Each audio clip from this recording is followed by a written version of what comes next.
O ministro do Supremo Tribunal Federal, Nunes Marques, suspendeu uma pesquisa eleitoral que apontava queda nas intenções de votos para Flávio Bolsonaro logo após a divulgação de conversas, áudios, entre o senador e o ex-banqueiro Daniel Vorcaro.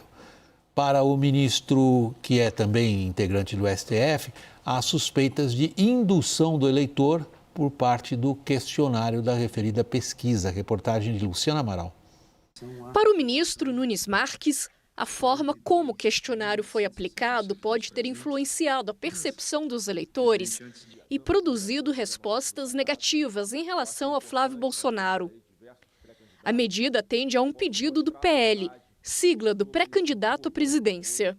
Divulgada em 19 de maio, a pesquisa foi a primeira a registrar a queda de Flávio após a revelação das conversas entre o senador e Daniel Vorcaro, ex-banqueiro do Master. Bolsonaristas sustentam que, além de perguntas consideradas problemáticas, a reprodução de um áudio enviado por Flávio a Vorcaro teria influenciado os participantes. A Atlas Intel nega qualquer indução.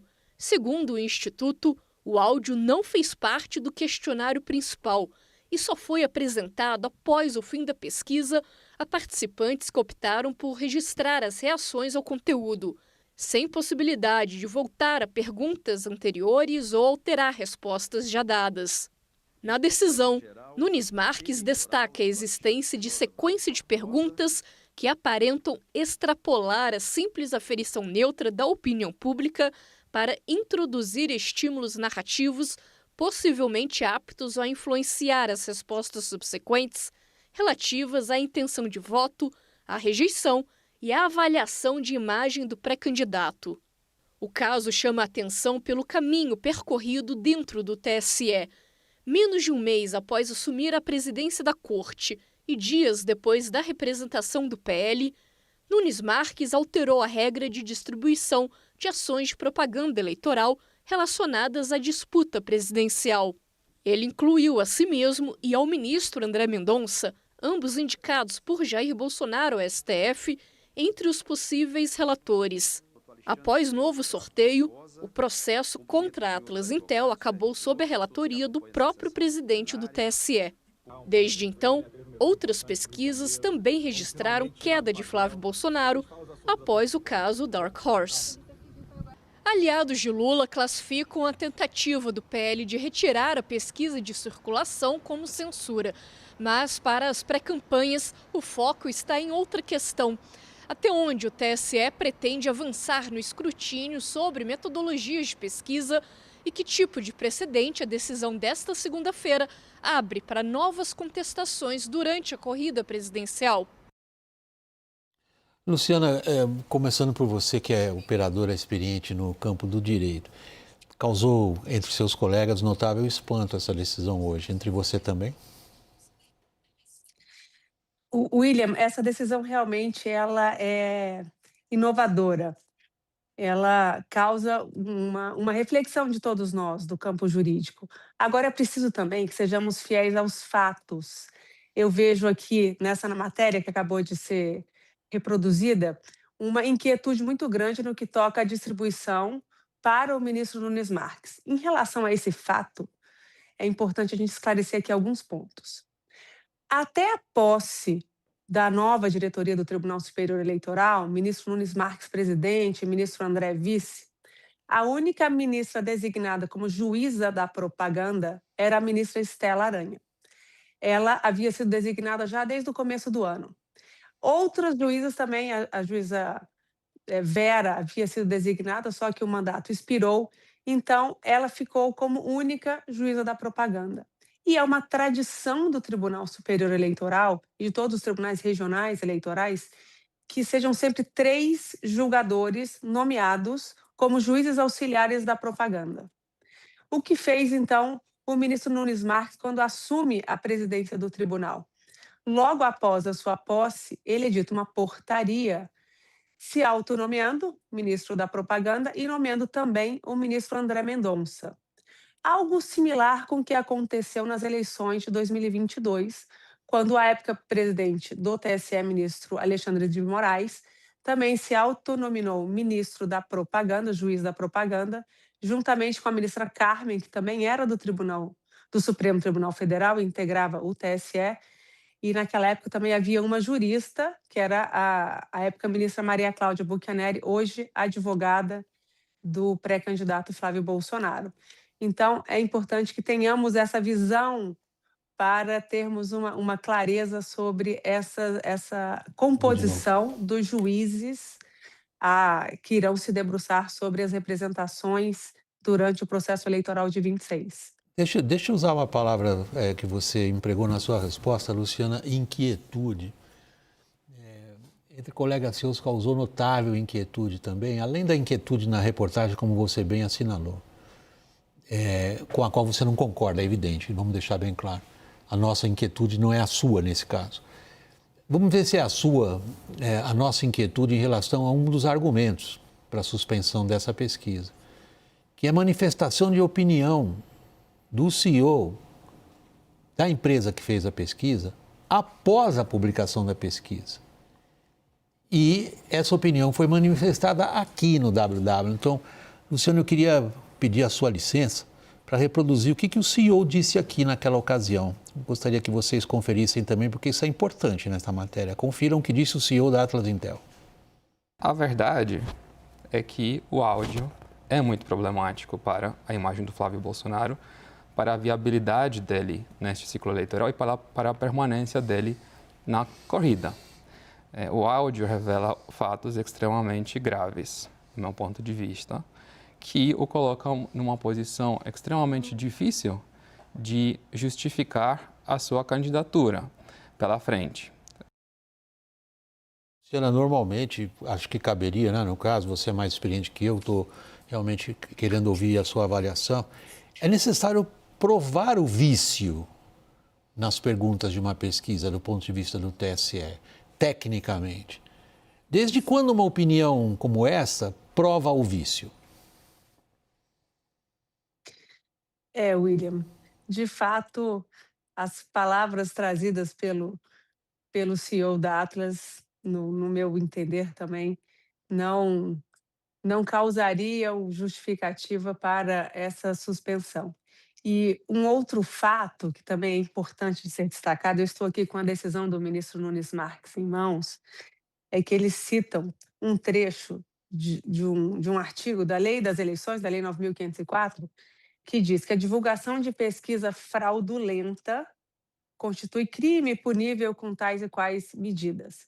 Ora, o que vem a ser uma medida fraudulenta? A fraude é uma falsa representação da realidade. E fato é que, querendo ou não, gostando ou não, o que foi divulgado, o que veio a público nessa gravação, nessa conversa entabulada entre o pré-candidato e o Daniel Borcaro, enfim, realmente foi algo estarrecedor, que chocou a todos. Isso foi motivo de conversa em toda e qualquer mesa de café da manhã, almoço e janta. Então, nada mais natural, no meu entender, que se fazer uma pesquisa com essas perguntas, porque não se está aqui manipulando os fatos, entendam? O fato existiu, querendo ou não, gostando ou não. Então, indagar o eleitor sobre a sua visão e a sua compreensão a respeito deste fato, eu realmente não vejo como se interpretar isso como uma manipulação de metodologia de pesquisa. Enfim, é algo realmente que vai gerar um debate. O processo já está pautado para amanhã, a sessão amanhã, que se inicia às 19 horas no Tribunal Superior Eleitoral, e teremos aí um rico debate que irá nos pautar, que irá demonstrar ao eleitor e a todos nós, ao eleitor e às eleitoras brasileiras, qual será o caminho que o Tribunal Superior Eleitoral vai trilhar nesse processo eleitoral. Ele já vai balizar aí muito do seu entender e da sua visão sobre esse tipo de questionamentos, a balizar os atores do processo eleitoral, os partidos, Tá? Luciana, os candidatos. Não, eu queria colocar meus colegas na roda, estão esperando a oportunidade, eu estou segurando eles. Caio. Doutora, eu queria te ouvir sobre o timing, né? Porque o timing da pesquisa, assim, não deveria ser o timing da decisão do presidente do TSE, não deveria ter sido na véspera, antes da publicação, porque 20 dias depois a pesquisa já foi, outros veículos, institutos de pesquisa comprovaram a diferença, né, que o áudio provocou, é apontado como o principal responsável, e também você só volta a uma história que já foi, hoje pelo menos, o grande prejudicado acaba sendo o próprio instituto de pesquisa, sendo ali apontado como possível equívoco que tenha convocado. O timing, ele é natural, ele é normal? 20 dias depois tomar essa decisão? Não, realmente não é natural. O timing, isso deveria ter sido logo no início. Agora, é importante também que nós tenhamos essa clareza de que a pesquisa foi registrada no Tribunal Superior Eleitoral, em data que eu não tenho aqui exatamente o dia, mas ela seria publicada, e como foi, dia 19 de maio. Dia 18 de maio, na véspera, é proposta essa representação pela campanha do pré-candidato. Aquela época não havia ainda a nomeação desses novos ministros. E, à época, tínhamos apenas a ministra Estela Aranha como responsável pela propaganda. Ela tinha mais de 70 representações distribuídas a ela, então, realmente, ela não estava conseguindo dar vazão a todas essas representações. E aí, até que o processo foi redistribuído, enfim, houve essa distribuição para o ministro-presidente, houve análise do pedido, enfim, o timing realmente não foi o natural, mas eu acredito isso a essa nova investidura da nova direção, enfim, eles assumindo esse novo papel no tribunal, houve aí ajustes necessários que precisam ser tomados. Daniel. Doutora Luciana, eu vou fazer um comentário aqui que se encaminha para uma pergunta. A gente observava aqui nas últimas semanas, desde a posse dessa nova composição do TSE, havia uma expectativa de um tribunal menos intrusivo ou combativo ou vigilante, na ótica de quem escolher, de quem fizer o comentário, do que aquela composição anterior presidida por Alexandre de Moraes nas eleições de 2022. Acho que essa era a aposta de todo mundo, dos advogados eleitorais, sobre Cássio Nunes Marques e André Mendonça, mais especificamente.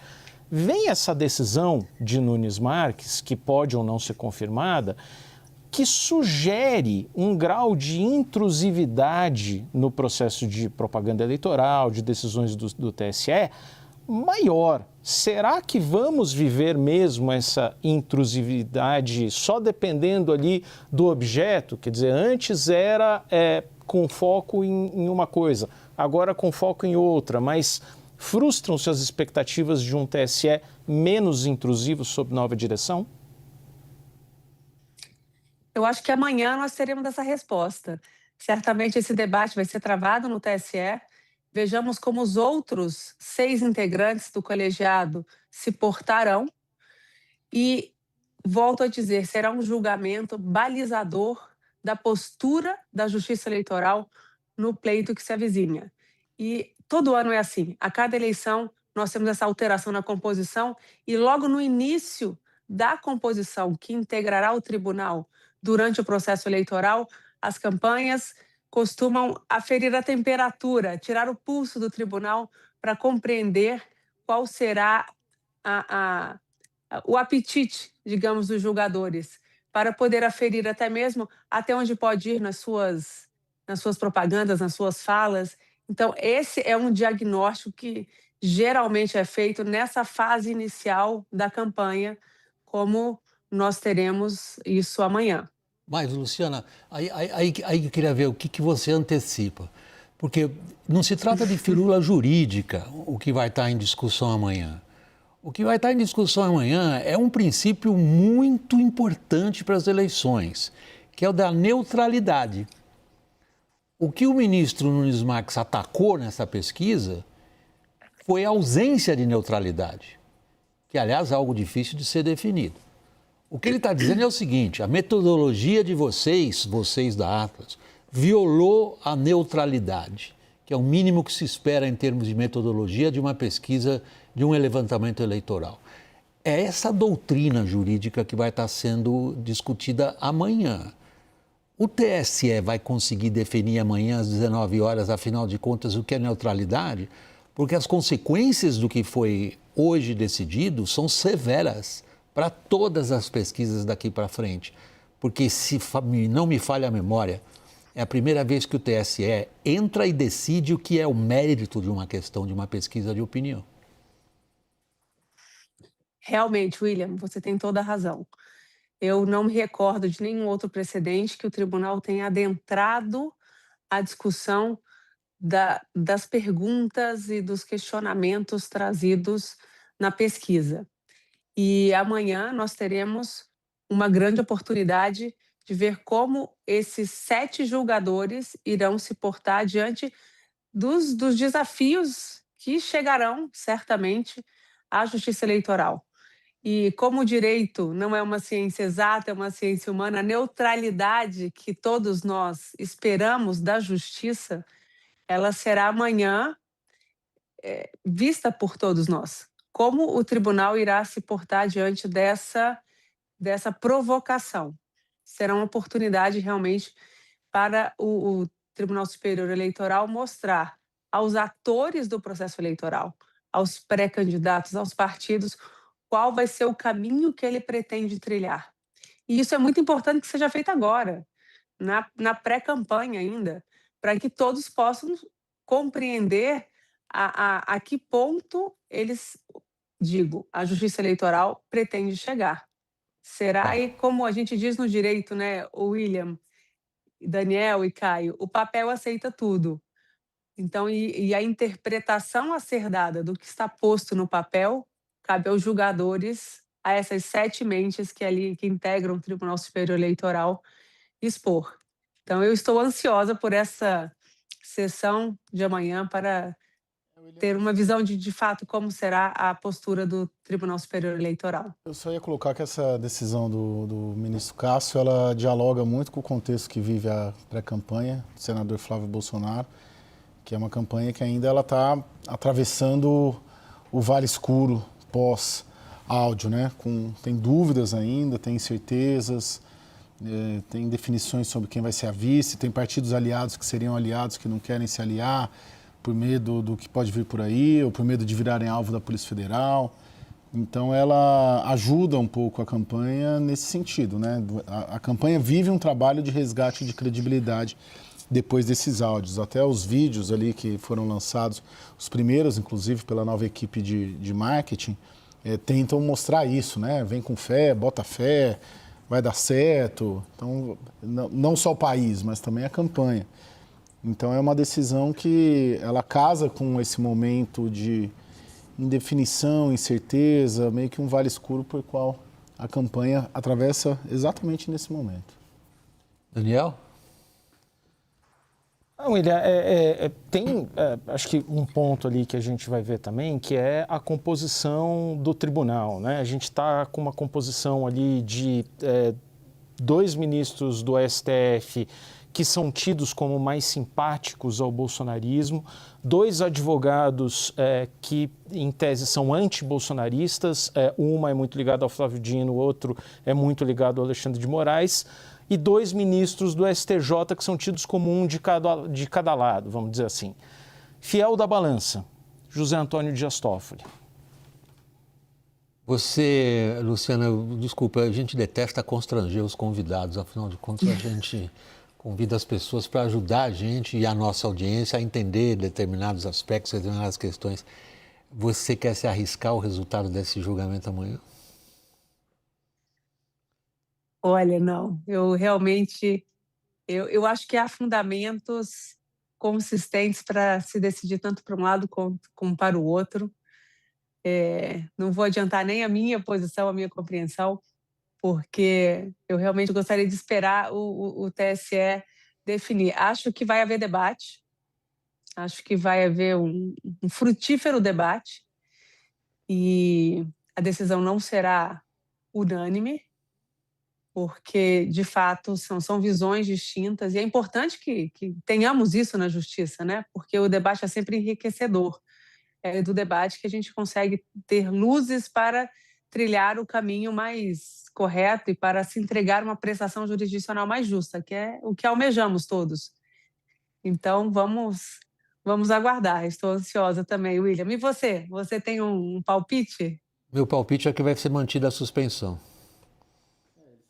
Unânime? Essa seria a tendência. Não, unânime né? não, mas vai ser mantida. Por espírito de corpo. E dificilmente também, assim, pensando intuitivamente, o presidente do TSE ia soltar uma liminar 20 dias depois do pedido, se ele não tivesse um ambiente ali no cenário, no plenário que ele apostasse que essa liminar seria referendado, né? Porque senão ele ia começar essa gestão dele à frente das eleições de 26 com uma derrota, né? Imagino que ele, até pelo caráter dele... Esse é um ponto. Não é? Esse é um ponto. Afora que ele é um tremendo de um articulador político no bastidor e não é bobo, deve estar articulando essa decisão também.